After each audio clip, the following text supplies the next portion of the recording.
inform the voters. They are impartial in nature. However, the focus is on issues that are critical to the business community. The forums provide candidates an opportunity to state their platforms on a variety of business issues. All of the District 38 candidates have been invited to attend. Every effort was made to accommodate their busy schedules. All of the incumbent candidates declined to participate this evening for a variety of reasons. These forums are free and open to the public. The local cable access will replay the forums until the election. At this point, I'd like to review the rules for this evening. We'll have 2-minute opening statements.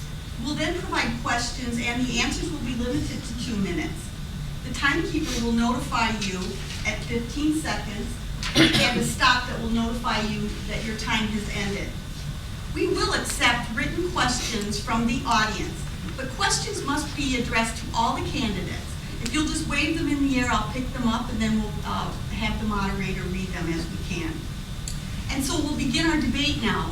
I would like to thank our moderator this evening, who's Tom Baker. He's a 13-year resident of Eagan, and he recently opened the Minnesota offices of Property Resource Group. It is a commercial property broker and developer company. And thank you for your time tonight, Tom, and you can begin the debate. Well, and the audience that we have here tonight. Our first question for tonight is going to be an opening statement, and if you can combine it with why you are running for the elected office and what makes you qualified. Start with Ted Daly. Thank you very much, Ruthie and the Chamber and Tom. It's an honor to be here this evening for this forum. I'm Ted Daly, and I'm running for State Senate in Eagan and the eastern part of Burnsville. As I hear every day when I'm door knocking, meeting the great people of Eagan and Burnsville, this election is about jobs and spending, and it's about improving Minnesota's economic environment so the private sector is free to create jobs. As a senior military advisor working on economic development in Iraq in 2008, our focus wasn't on increasing taxes and adding more regulations. It was to unleash the entrepreneurial spirit of that small business owner with their creativity and ingenuity, and we need to do the same here. In my 12 years as a CPA, I've balanced quite a few budgets in that time. In contrast to my opponent, I have the leadership experience to work together in solving the challenges that we currently face in the state legislature.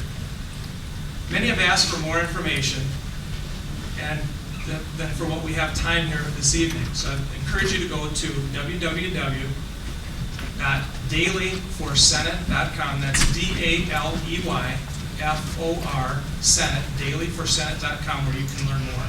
Again, thank you, Ruthie and Tom, for hosting this forum. Doug Wardlow. All right, my name is Doug Wardlow, and I'm running for state representative in District 38B. I'm running because Eagan is my hometown, first and foremost. I have roots here that go, my family has roots here that go back 40 years. And I was born in Edina, but for the first 3 or 4 days of my life, I've lived in Eagan until I went to school. I went to college, attended high school here, attended middle school here at Dakota Hills, and I attended Thomas Lake Elementary School. My Cub Scout pack was held at Thomas Lake Elementary School as well. And I care about this community, and I care about the state and this country. And I see, as I'm outdoor knocking, the pain of people who can't make their mortgage payments, face foreclosure, who've lost their jobs. These are significant problems facing America, facing Minnesota, and facing Eagan. And oftentimes we don't think that such problems will penetrate to our community here. Eagan is a prosperous community, and thanks to Ruthie and to the Chamber, and thanks to Tom for moderating. But thanks to the Chamber and the business community. Quite a bit of the economic turmoil that the rest of the nation faces, but yet we still see the problems and the pain here. And if we don't do something about it, it's only going to get worse. I'm running because I know how to fix these problems. The solution is relatively simple. It is this. I know that government does not create prosperity, rather people create prosperity. Government must step back so that people can step up. Government must downsize, government must right size and get out of the way and unleash, as Ted said, the American entrepreneurial spirit. That's how we create jobs. That's how we innovate and compete. These are things that are important to business community. These are things that lead to prosperity for all. This is how we're going to renew the promise of Minnesota and America for ourselves and for future generations. And this is how I'm going to help maintain Egan's prosperity so that my son Winston, who's 21 days old today, can enjoy the same benefits and the same upbringing that I did here in Egan. Thank you. Diane Anderson? Hi, I'm Diane Anderson, and I'm running for state representative of District 38A, which includes the western half of Egan and 3 precincts in the northeast portion of Burnsville. I'm married. I want to thank the Dakota County Regional Chamber for having this forum for us tonight. I'm married. I have 2 children, and I've been an Egan homeowner for over 21 years. I have a BS degree in housing from the University of Minnesota. I'm also a small business owner. However, I've been a volunteer citizen advocate at the state capitol for 21 years. I have experience with drafting and passing legislation. I was a member of a Supreme Court task force for 2 years, and I've also been involved with several state task forces. My knowledge and experience of the legislative process will be a great asset to the citizens of my district. I am conservative and I am pro-business. And I'm running for state representative because I'm concerned about the direction our country and state is going in. I'm concerned about our economy and all of the good jobs that we are losing out of our state. My primary goal as state legislator will be to grow jobs in Minnesota. I'm conservative, and I believe we need to reduce government spending, grow the private sector jobs, and reduce government regulations. I've talked to many business owners, and they've been telling me that their revenues are down, and they're having to cut their costs of doing business. And there are many state regulations that are harming businesses.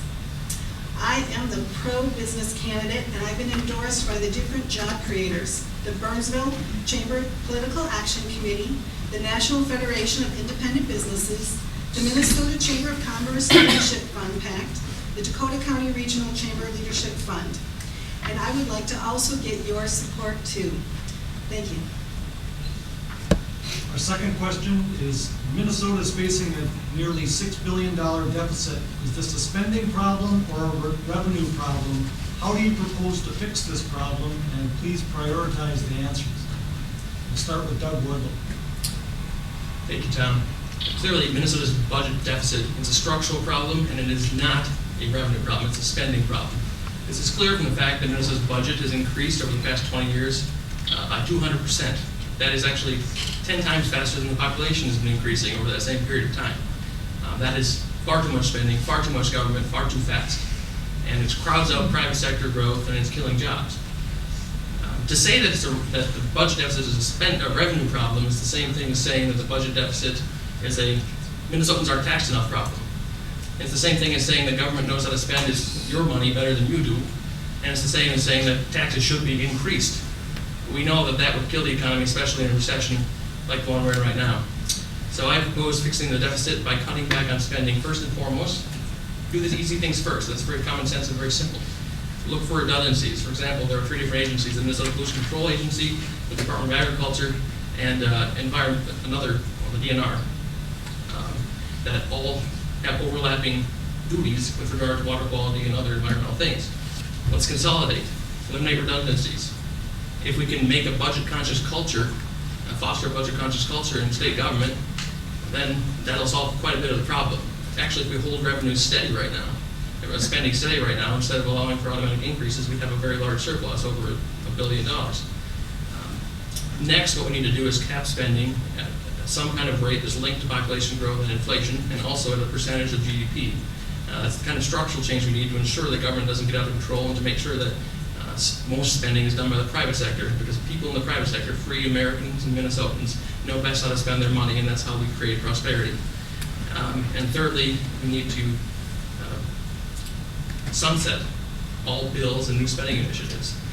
Perhaps reauthorization votes every 2 or 3 or 4 years on all new spending provisions, so that spending and automatic increases can't just continue perpetually. Those are some solutions I think that we can, if we enact those kinds of solutions, we'll see real change in prosperity return to Minnesota. Diane Anderson. I do believe that we do have a spending problem. I support reducing the government spending. My opponent, on the other hand, has publicly stated that she does not believe that we have a spending problem, but she believes that we have a revenue problem.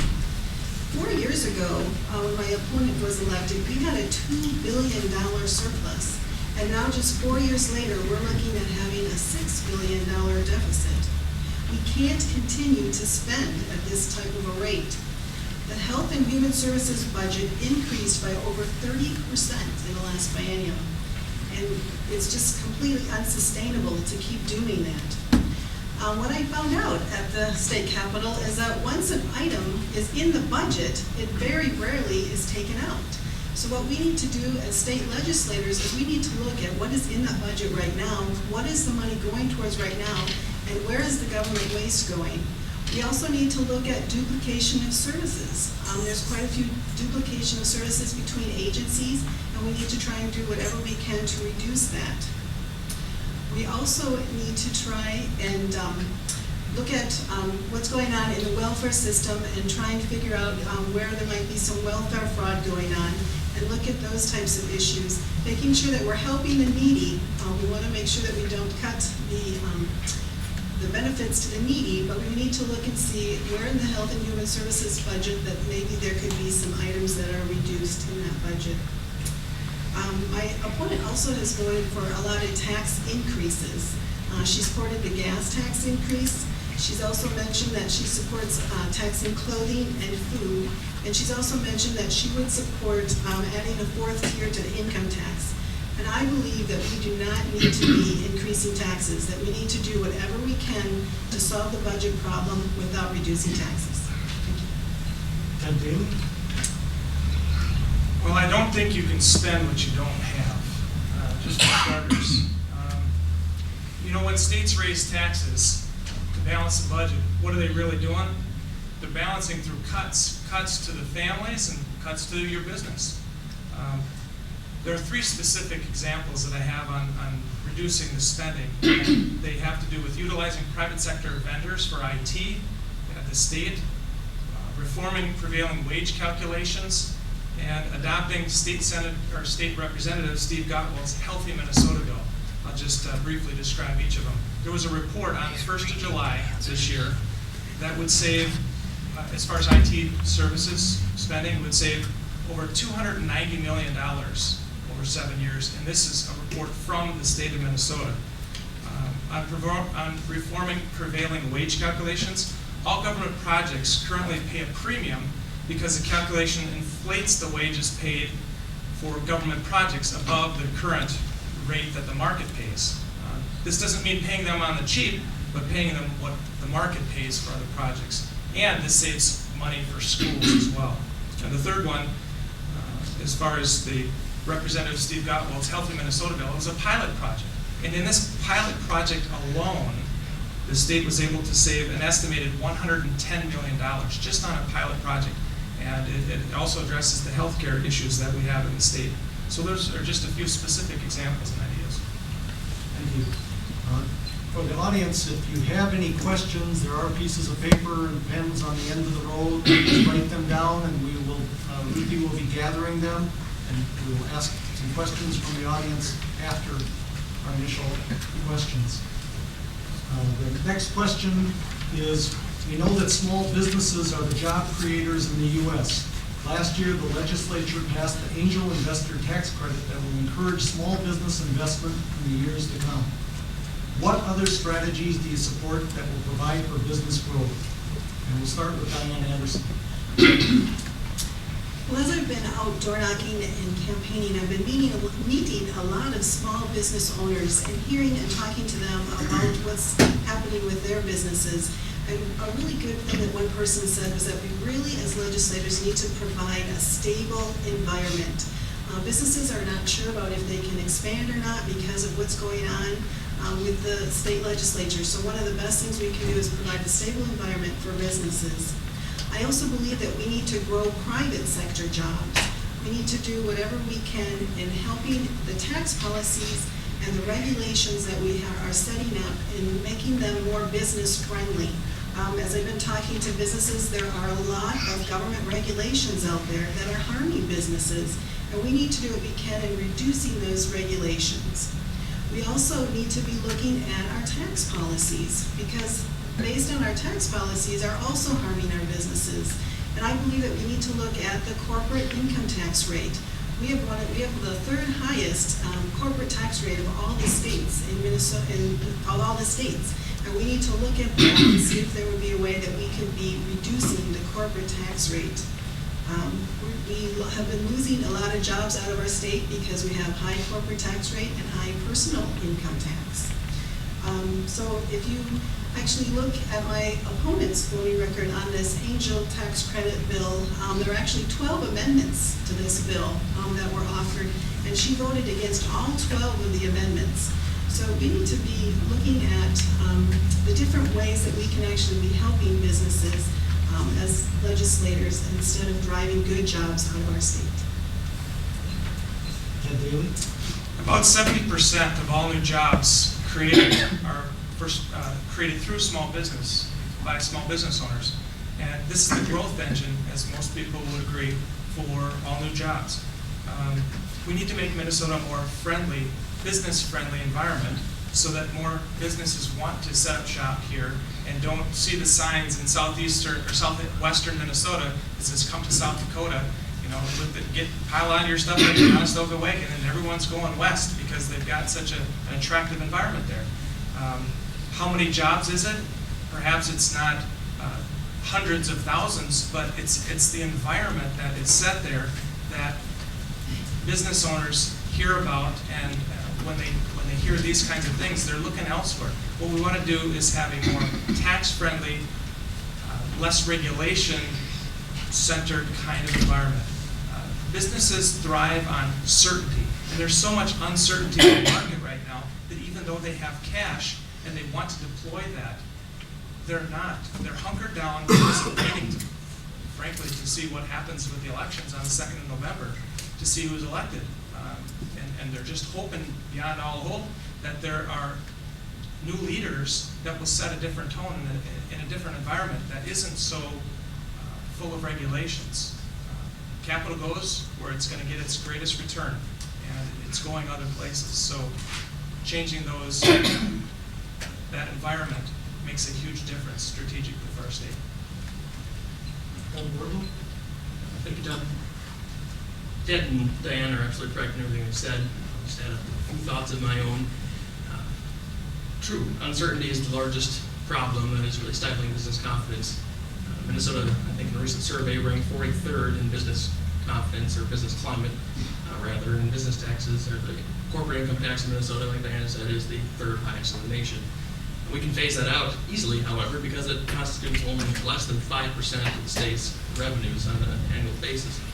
So we should be able to get rid of the corporate income tax if we could just control spending. So the first thing we need to do, actually, to improve the business climate and help small businesses grow jobs, and small businesses are obviously the engine of job growth because every business starts small. Usually businesses start with 1 or 2 people, and then they are successful. If they are successful, they grow and they create jobs, and if they get very large, the rate of increase jobs in that business tends to slow, and they actually break apart and things like that, or merge and consolidate and whatnot. So small business is where the action is at. That is where innovation happens. That is where America's entrepreneurial spirit thrives. And currently in Minnesota, we do not foster that. We do quite the opposite. We need to create a playing field for businesses where they can have the certainty that they need to expand, to reinvest in their businesses. Another thing we can do is we can get rid of the commercial and industrial property taxes paid to the state. Not many states have that. We have that here in Minnesota, and it's a terrible way to raise revenue because it directly impacts businesses and employers and job creators. The angel investor tax credit is a good first step, and I have to applaud my opponent for voting the right way on that particular bill. But if you look at my opponent's overall record, you will find that he votes for spending increases and he votes for tax increases when push comes to shove. He may vote against a few tax increase bills, but when the governor vetoed the tax increase bill in 2009, my opponent voted to override the veto of that bill, and it would have created a new $1 billion worth of new taxes in the 4th tax bracket, and that of course hurts small businesses who pass through their income on their individual income tax returns. Thank you. Minnesota, 92% of citizens have access to health care. However, businesses rate the cost of health care and uncertainty regarding federal health care reform as one of their top barriers to business growth. It's a three-part question. What measures do you support to increase the quality? 2 is reduce the cost of health care, and 3 is provide access to the other 8%. We'll start with Ted Daly. Very quickly, to summarize the answers, transparency, tort reform, and your choice of healthcare plan. Transparency, what is that about? If you've got, if you're going to buy a car, you can shop around. You can go online, you can see what the prices are. When you go to get an MRI, you go to, let's say, MRI Alley, they call it, on France Avenue in Edina, and there are all kinds of different companies that offer this service for an MRI. One might be $500, one might be $4,000. Essentially, it's the same MRI. It's like a commodity. It's like a gallon of gas. It's the same thing that you're going to get at medical place A as it is at medical place B. There's no difference in quality. So why don't we publish those rates? Why can't we? We should have more transparency so we can see what those prices are, so consumers can shop and get the best price. That's a real simple thing, and that will help reduce costs with that measure alone. Tort reform. There are all kinds of lawsuits, medical malpractice lawsuits, and OBGYNs don't even want to practice. Their insurance costs are outrageous. Some have said it's $250,000, some doctors, not necessarily OBGYNs, but certain doctors in the medical profession have to have an enormous amount of insurance coverage to protect themselves, or they can't even, all they're worried about is getting sued. So that's another reform measure that would help reduce costs. The third thing is the choice of plan, your choice of plan. Not to have you shoved into a government-run plan. My opponent has sponsored Senate File 419. It's a single-payer health plan. And this plan, if it were to become operational, would be a plan that you're not allowed to go, when the plan becomes operational, a health plan is defined in Minnesota statutes, may not be sold in Minnesota for services provided by the health plan. It means Blue Cross Blue Shield, Delta Dental, and Prime Therapeutics would be out of business. And if I get a chance, I'll talk more about it later. Senator Wardlow? Well, to reduce healthcare costs and improve quality while increasing access, allowing access to that 8%. We need to have American-style reforms, that is, free market reforms, increase competition, and that, of course, increases innovation in healthcare and reduces costs. And Ted hit on some of the key points. We need to make sure that healthcare prices are published so that people can buy the healthcare they need and health insurance they need and know what they're paying for. So we need to see expanded use of health savings accounts. We need to encourage that. Maybe look at some tax credits, things like that, to encourage the use of health savings accounts, or make health savings accounts larger and deductible. So that's just one little thing you can do. But there are a whole series of things we can do. We need to be able to buy health insurance across state lines. Maybe these are things that the federal government needs to look at. And of course, with the National Health Care Act looming over all of us, and with all the uncertainty that surrounds that, it's difficult to say what Minnesota will be able to do quickly to improve the situation here, because the situation is going to deteriorate very quickly because of the national health care reform. National health care reform is something I oppose very strongly, and I think that Minnesota should join the lawsuit of many attorneys general against the National Health Care Reform Act, because it does violate the Constitution by imposing fines on people who do not purchase something that is purchased health care insurance, amongst other things. But that is something, there's a long-term problem that we need to look at and solve. What we can do here in Minnesota right now to help the situation and to increase quality, we can publish the costs. We can make it easier to create health insurance subsidiaries in Minnesota so that health insurance plans can be offered by more companies. We need to break the oligopoly of health insurance by a few companies. Right now there are too many regulations. And one of the things that a lot of people that support government health care and single-payer systems like to say is that the free market has failed. But no, we don't actually have a free market in health care. We haven't for a long time. We need to move it towards a free market, unfortunately, the country is moving away from. Diane Anderson? Well, I do support keeping our healthcare in the private sector. I am opposed to having a government-run healthcare plan. I believe that most of the Minnesotans do have really good quality healthcare already, and most of them are not wanting to change the good policies that they have.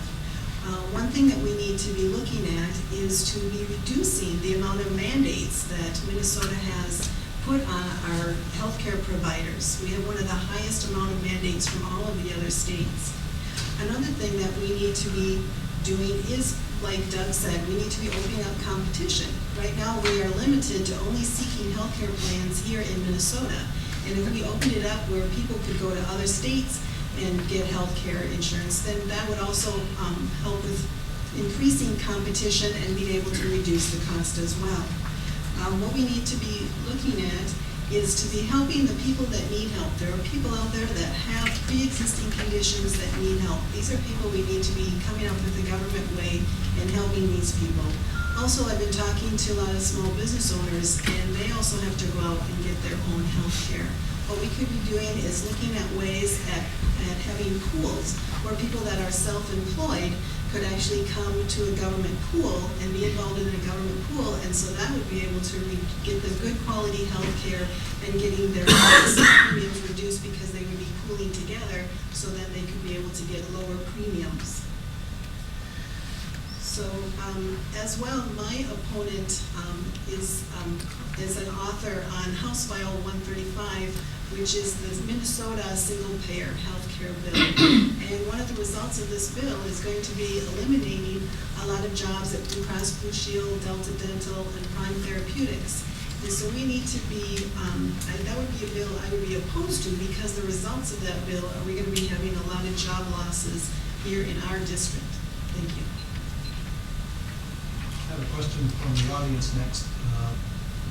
Try and merge these two together.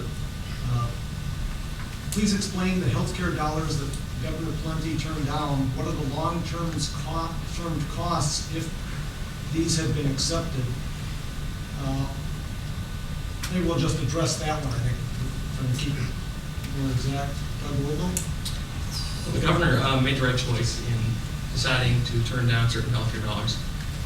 The long-term impacts of turning down federal healthcare dollars is to save the state quite a bit of money.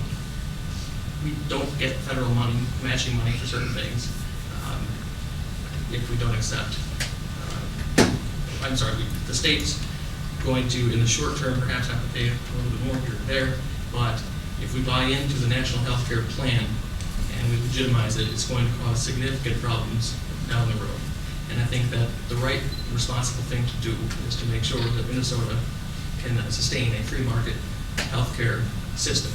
And we certainly don't do that by taking federal dollars. And we certainly don't want to balance our budget in Minnesota and spend dollars on healthcare through the state of Minnesota that come from the federal government. Because we all know that the federal government has a $13 trillion debt, whereas Minnesota only has a deficit on an annual basis of right now $6 to $7 billion.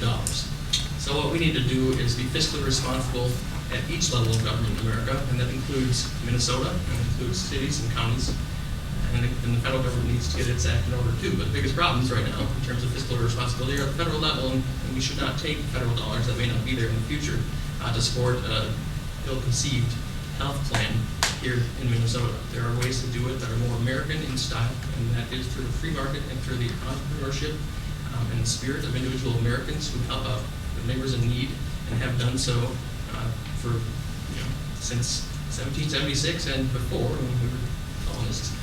There's no reason why we need Washington to be spending money here in Minnesota on health care. We should be fiscally self-sufficient and therefore fiscally saving some. I also do support Governor Plenty's decision in turning down the federal dollars.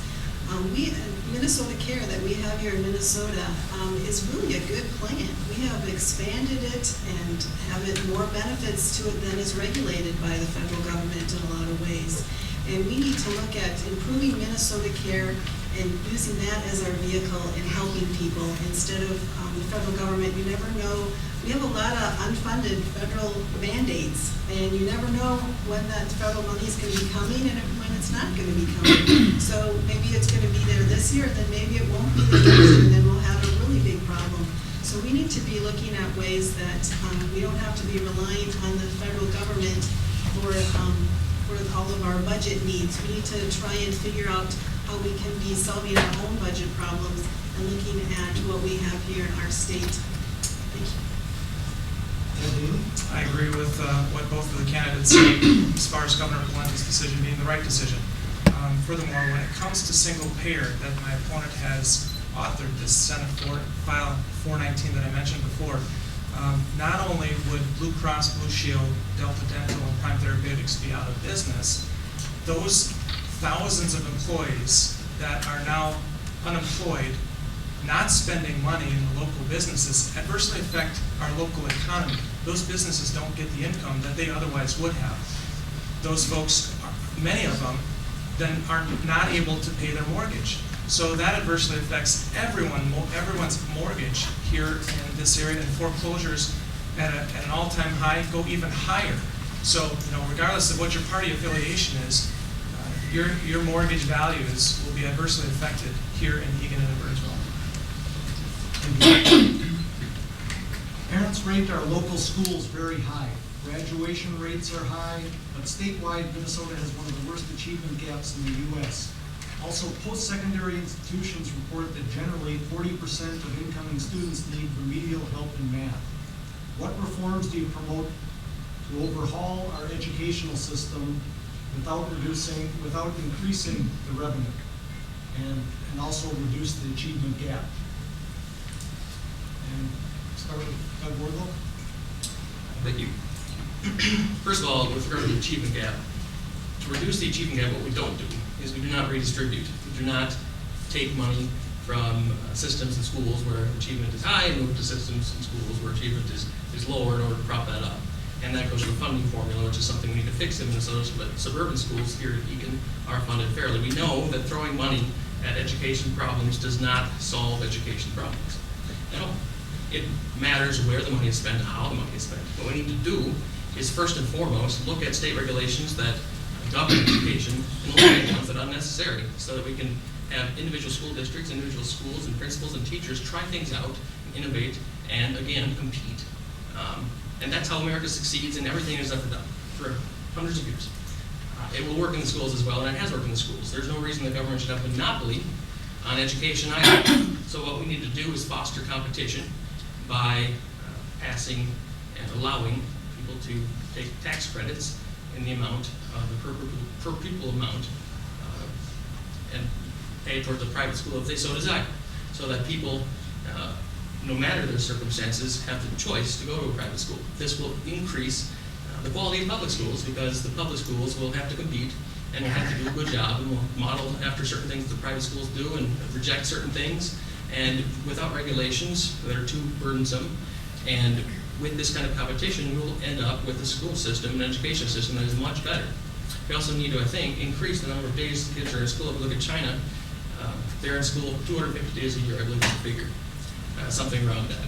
And here in Minnesota, it's about half a year. So there's a significant difference there, and we're not going to improve our kids' educational outcomes and solve this problem of people having low math scores and things like that if we don't increase the number of days people are actually taught. And we also need performance pay for teachers, expand that, local control, and a number of other things. But looks like we're time. Diane Anderson. When I've been going door knocking and talking to people, one of their big concerns is our educational system. And I'm a parent like you, and I support a good quality education system. I think this is very important. So I want to do whatever we can I do not plan on cutting the education budget at all. When I've looked at different studies, the thing that I have found out is that two of the things that are most important in providing quality education for our children is, one of the issues is parental involvement. The more that parents are involved in the education of the children, the more the children succeed in the school. And one of the other big issues is having quality teachers. There was a study that was recently done that showed that children that have quality teachers are learning much better than children that don't have quality teachers. So these are some things that are no-cost things that we need to be promoting.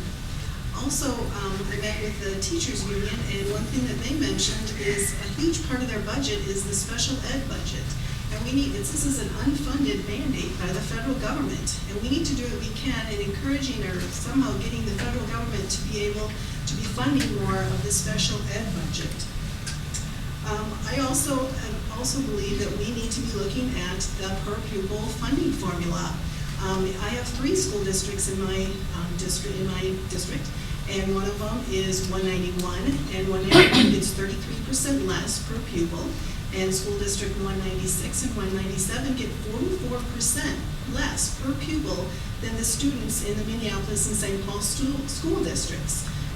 We need to make sure that the per pupil funding is more fair for our suburban schools. And this is something that my opponent, I don't think, is willing to be looking at. We need to be making sure that our students are being funded just as well as the ones in St. Paul. I also believe that we need to be spending more of the money in the classroom and making sure that we can do whatever we do to keep the class sizes down. So with these things in mind, I think we can have a much better education system. I don't know how many folks have had a chance to see the new documentary, Waiting for Superman, but it's helping our nation have the conversation, the education conversation that we need to have, a dialogue to move from maybe 2024 in the world as a nation when we were in the top 5, to move us back up to that premier status in education. And in the state of Minnesota, I think we were in the top 5, and now we're perhaps 17, 18. We have a very good system, but it can be better. We need to attract and retain the best teachers. As far as the education gap, one of the worst things we can do is keep inner city kids in failing schools when they have one chance to escape that poverty that they're in. Just like we replace the football coach if he's not on a winning team, we need to replace the leaders of a failing school. It's hard, it's tough, but it's the right thing to do. The other candidates, I don't need to repeat what all the things that they just said, but attract and retain the best teachers, fair funding for suburban schools, and accountability, transparency, I think are important items when it comes to education. We want the best, and we have to work hard to get the best. And it may take some change, and change is tough. It's not easy, but we got to roll our sleeves up and do it so we can have the best for our kids, because that's the center of our focus. And if it's not, it should be. It's about the kids. Next question is, how do you feel about tax reform? Should it be a flat tax, sales tax, eliminate the income tax, with a consumption or a sales tax? Any of the above? And Diane Anderson? Well, I am fiscally conservative. I believe that we need to do what we can in keeping taxes low, because one thing that's happening right now is the value of the dollar is increasing. And we can't continue to keep spending the way we're doing because of the effects that it's having on our economy. And so I think one of the things we do need to look at is how we're taxing people. And I've heard a really good plan about the flat tax, and I think, I don't remember all of the details, but it was, that is the form that I would most support, is going and converting over to the flat tax. Well, there's a lot of our tax situation that has to do with policy and promoting certain behaviors and incentives. So to convert to a new system would be an enormous challenge. Talk about change, that would be really tough for a lot of folks. And the incentives and the motivators that we already have in our tax system, it's not just taxes, there's a lot of policies that are included in our tax system. Theoretically, it makes a lot of sense to tax consumption rather than production. We want to be very productive, and to incent the right kind of behavior, you don't want to tax that production because it limits productivity. So you want to tax consumption instead, but it would be very challenging to convert what we have now to some dramatic change. So I wouldn't propose any drastic changes to current policy, current tax structures and systems. Again, it's not a revenue issue, it's a spending issue. Wardlow? I think Ted, his last point there was right on point, and that is that this is the ducks that we have here in Minnesota, our fiscal problems, our spending problem, and a tax problem. That said, I would support flat tax. A flat tax is a good wage tax because it is fair. And Ted points out correctly that it's better to tax consumption perhaps than productivity. You don't want to tax people's incomes and thereby tax their productivity. You might be incenting the wrong things. But if you do it in a flat manner, you're not really, the incentives are spread out and it doesn't create disincentives because as you increase in income, you don't pay proportionally more of that income. And if you carve out a certain amount of income at the bottom and start taxing above that, the tax isn't regressive, so people's basic needs can be met. And I think, though it would be a very large change, as Ted points out, I think that's what we need. People in Minnesota, people in America voted for change in 2008, but they didn't get the change that they wanted, thought they were going to get. I think a flat tax is much more along the lines of the change people in Minnesota and America want, and that is change where the government trusts the people to do what they will with their resources, to keep more of their money and to pursue their dreams. Where the government trusts the people to, wherever possible and wherever practical, reach out to their neighbors in need and help them. That builds communities. We need to build communities in America because people are becoming alienated by government programs and by government spending, which is impersonal. Who knows better how to help his neighbor or his brother or his sister, the government, a bureaucrat in St. Paul or a bureaucrat in DC, or a person's mother or brother or sister or neighbor. It is the latter, and that's the direction we need to move to. But that's what has made America strong and fast, and that is what will make Minnesota and America an even strong and prosperous again.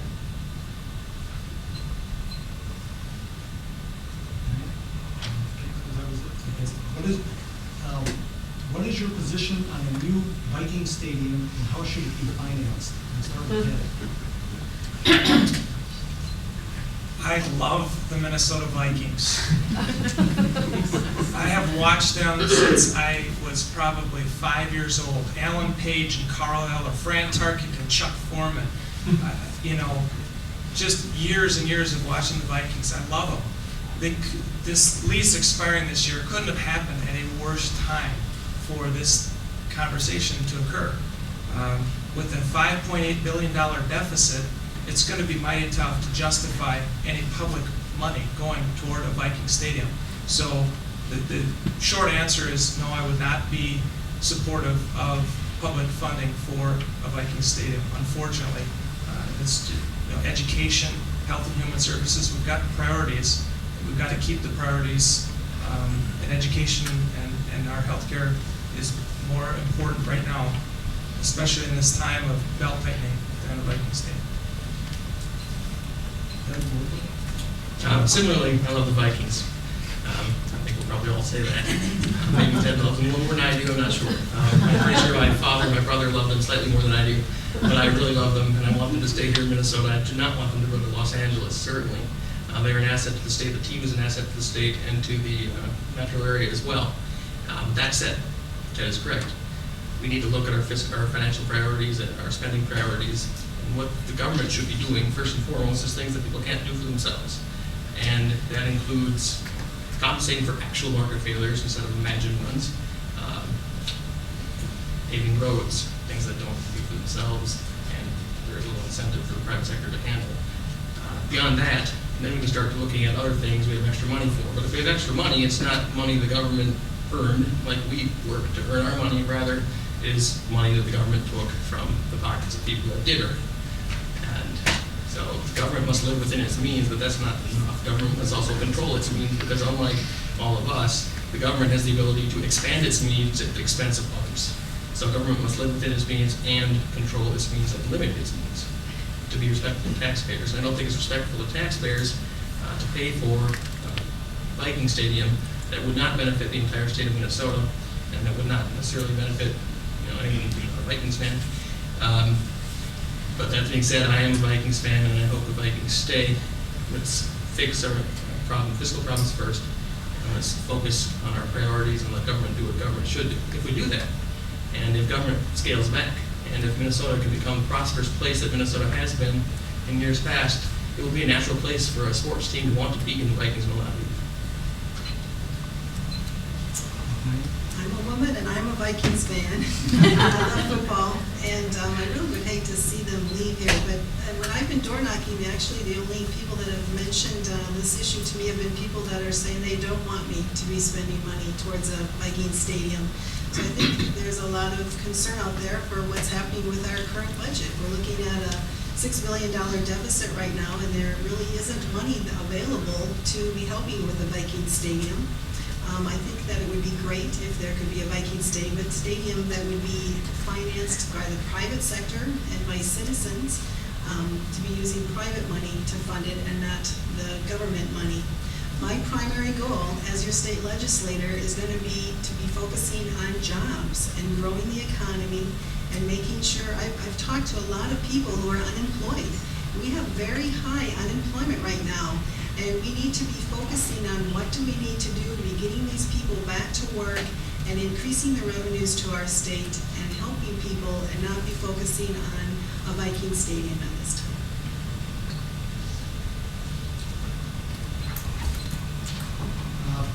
For years, people would hear about businesses moving out of the state of Minnesota. How important is a statewide economic development policy? Who should be in charge of attracting new business and retaining the existing business? We'll start with Doug Wardlow. Thank you. That is a very good question. I'm a little bit torn on it, but we know what creates prosperity, and that is private individuals and communities, families, and people that have ideas and entrepreneurs and build businesses from the ground up. If we can remove the restrictions on business, if we can reduce the burdensome regulations that we have in Minnesota, streamline permitting and licensing processes, perhaps create a deemed pass provision where, 90 days after you apply for environmental permit, or perhaps 180 days after, if no action is taken, then it's deemed to be approved. That will force the government to move more quickly. Then we can make Minnesota a more business-friendly place. That being said, I don't think we should have a long-range plan to attract businesses. It's essential to attract businesses and to retain businesses and job creators in Minnesota and make it an attractive place for entrepreneurs locally. Absolutely essential. That said, government should not be in the business of economic planning, because we know what happens to command-side economies. The government does not know. Bureaucrats do not know where the newest technologies are going to surface, where money should be spent, what kind of new energy sources are going to be the most productive and efficient. Government can't do this because government doesn't know this. The best way to figure those things out is to allow the private sector to do what the private sector does best. To allow all of those minds out there, the millions of people with all sorts of ideas and expertise and different kinds of specialties, focus on what they do best and follow their dreams and implement them and allow all of those different things to blossom. And then we'll be prosperous, and the ones that are the best will survive, and that's competition. The ones that are not the best will not survive. And true freedom is the freedom of responsibility. True freedom is not freedom from responsibility, but it is the freedom of responsibility to contract, to obligate yourself, and then to follow through, to bear the consequences of failed projects, to take risks, etc. And that is the stuff of which representative governments and self-governing people are made.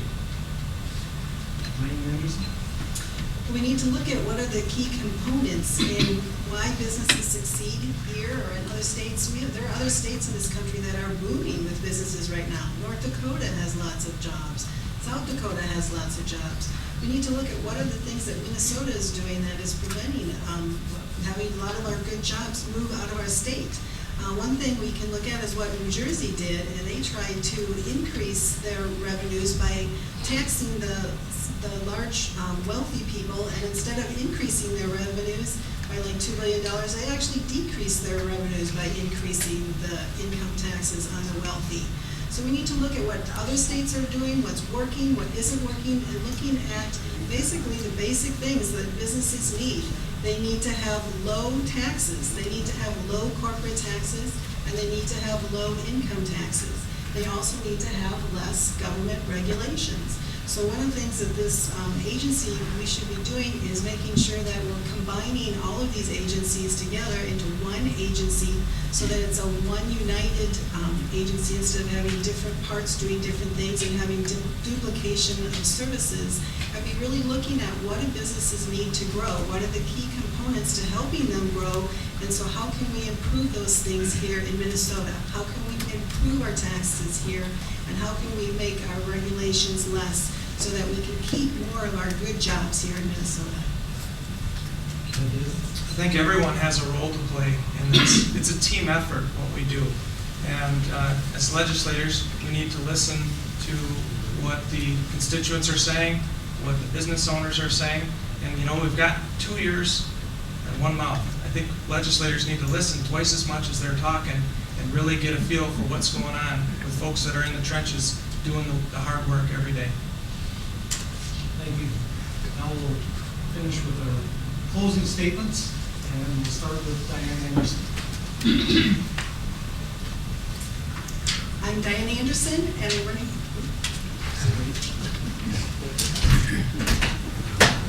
I'd like to thank the Dakota County Regional Chamber for conducting this forum this evening. As your state legislator, my primary goal will be to grow jobs in Minnesota. I will work for state tax policies that will encourage job creation and economic growth. I am the pro-business candidate. My opponent, Sandra Mason, is rated one of the most anti-business, anti-jobs legislators by employers. She voted against the Chamber of Commerce 87% of the time, and she voted against the Minnesota Chamber 80% of the time. Because of legislation like Mason's and years of similar policies, Minnesota now ranks number 43 in the State Business Tax Climate Index by the Tax Foundation. I will support policies that will improve Minnesota's ranking and encourage businesses to create jobs here in Minnesota. I am Diane Anderson, and I'm asking for your support and your vote on November 2nd. I would love the honor of representing you in St. Paul as your next state representative of House District 38A. Thank you. Ed Daly. It's been an honor and a privilege, a pleasure to be here with you this evening. Thank you, Ruthie. Thank you, Tom. Thank you to the Chamber for hosting this candidate forum. I'm Ted Daly. I'm running for state senate. It's the first race, first election, first campaign I've ever done. It's been an honor to get out there and meet the great people of Eagan and Burnsville and to learn so much from listening to what folks have to say. My opponent has, he's authored or proposed legislation that is not business friendly, that's not jobs friendly. And this election is about jobs, it's about the economy, it's about hardworking families. And I can assure you that the legislation that I'll propose is pro-jobs, pro-business. I'm Ted Daly, running for state senate, and if you want to learn more, please go to my website. That's www.daleyforsenate.com. That's DALEYFOR Senate. DaleyForSenate.com. Thank you. Everybody have a great evening. Thanks to Ruthie and Tom moderating, and to the Dakota County Regional Chamber of Commerce for hosting this forum. It's unfortunate that my opponent is not here, but I think we've had a productive discussion nonetheless. This is my first time running for any political office. I'm a newcomer to this world of politics, and that's a good thing, because I think what we need, first and foremost, are accountable politicians who will return Minnesota and America to its founding principles with fresh ideas. And that's what I intend to do, should you honor me with your vote and the privilege of representing the people of Eagan, District 38. This election is all about jobs. This election is about too much government, too much regulation, too much spending. But what it really comes down to, underneath all of that, is this election is about this. This election is about trust. This election is about accountability. The government that spends too much and regulates too much does not trust people to do for themselves what they should and can do. And the government that regulates too much and spends too much is not accountable. And it's not accountable because there's a fog of officialdom and a fog of bureaucracy and a fog of regulations that prevent it from being held accountable. That's why I have offered a accountability pledge that I would make and have made to the voters of District 38B and the people of Minnesota, that I will do 3 things if elected. Every single vote on final passage of any significant legislation, I will broadcast the reasons for my vote and my vote on social media, website, Twitter, Facebook, shortly thereafter. That will keep me accountable. I will not vote for any bill whatsoever, no bill, for which I'm not given adequate time to read and comprehend the bill. This is something that is critical because you cannot have effective democracy, representative government, if legislators aren't reading the bills that they're passing, and constituents, when they call their legislators, don't get actual opinion answers about what's in legislation because the legislators themselves don't even know. Actually, my favorite founding father, James Madison, said is to know or bail, something to the effect of this, to know or bail, to have, to choose your representatives if the laws are too long to be read or too confusing to be understood. I think we need to keep that in mind. And thirdly, I will hold open office hours here in District 38B, either at my home or at some other designated location.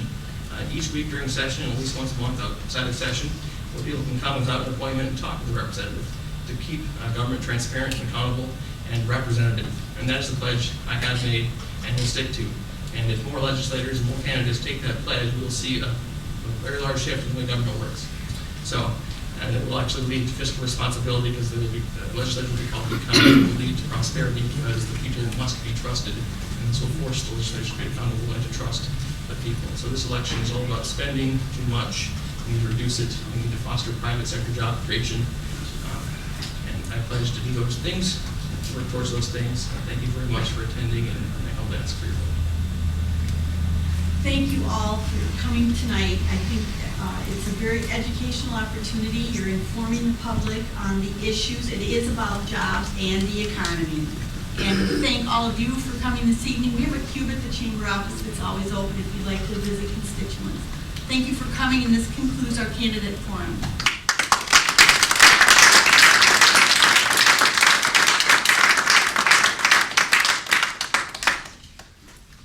We will have our city forum start promptly at 7:30 if you're here for that. So,